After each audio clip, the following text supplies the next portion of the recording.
What's up, y'all? I was working with one of my vocal students and they asked me, how do I make my voice unique? One essential characteristic of the voice that distinguishes it from another voice is vocal timbre or tonal quality.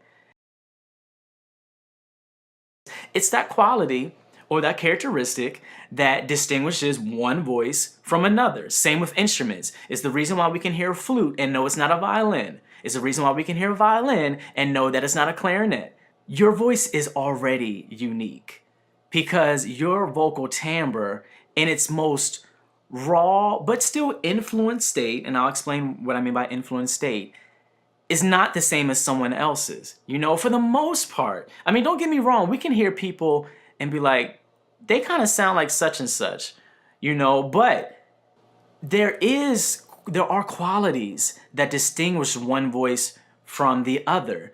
Now, what affects the vocal timbre? There are many things. A couple includes genetics, culture. I said there are many, now my mind went blank. Genetics, culture, impersonation, the mood, the emotional state, which is kind of connected to mood. All those things can determine someone's vocal timbre. So with that, I want to highlight intent.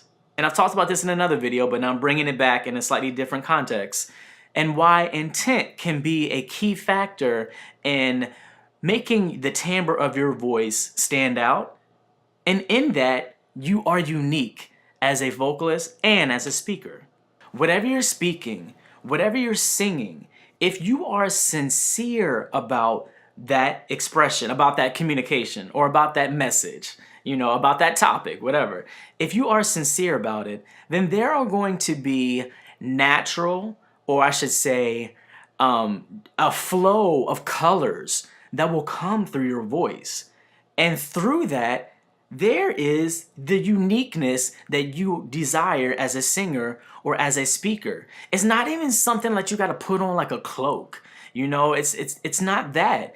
It's really through the authentic expression of whatever you're communicating about. Because when we're in that state of flow, of having a conversation or just speaking to someone about whatever, something that we are sincere about, then naturally the voice will start to take on different qualities. It might get breathy, it might be more clear, it might get more nasally, it might get more warm. All of these things will start to happen.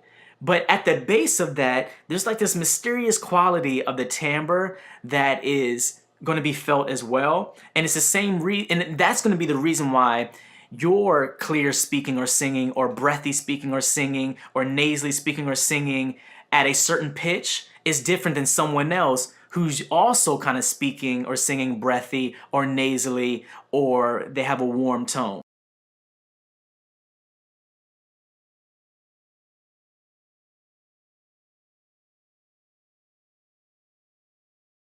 So that special quality, we all have it. All of our voices are unique. All of our voices are unique. Times that is lost in translation would be, number one, impersonation.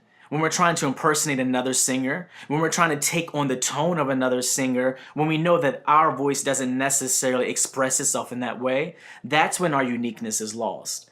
Another thing that can reduce the timbre of our voice in terms of the unique quality would be excessive breathiness. And I know I just mentioned how breathiness can actually be an authentic expression, but if you're trying to get at the core of your tone, then you want to start at vocal clarity. Okay, start at vocal clarity. The clearer your voice is, the more of the fullness that we're getting of your tone. When you get into that flow of communicating, your voice again will start to explore the different colors that you're able to express. And within that, you're unique. To train that, one thing that you can do, even though it might seem counterintuitive or it might seem contradictory to what I've already mentioned, is impersonation. And this is what I mean. Listen to singers that you like, or maybe even singers that you're not even a big fan of, but there's just something about their voice that kind of sticks out to you, and practice impersonating them, just so that you can learn how to play with different sounds, so you can see your voice doing different things. But then always return to what I would say home base. Return to that point of your sincere expression of what you're speaking or singing about. And if you do that, you don't have to act in a sense of your voice, you just communicate. And one more thing, find an experience in your life that can bring out the necessary energy to sing the song, and then you sing it from that perspective. Bring out that sincerity, and your voice will express the colors, and that is where you will find your uniqueness. Try not to sing from a place of, I want you to hear the sound of my voice, but sing from a place of, I want you to hear what I have to say with my voice. I want you to hear the story through or in my voice. And if people can connect to that, they will connect to you. And to them, you will be unique. Until next time. Until next time.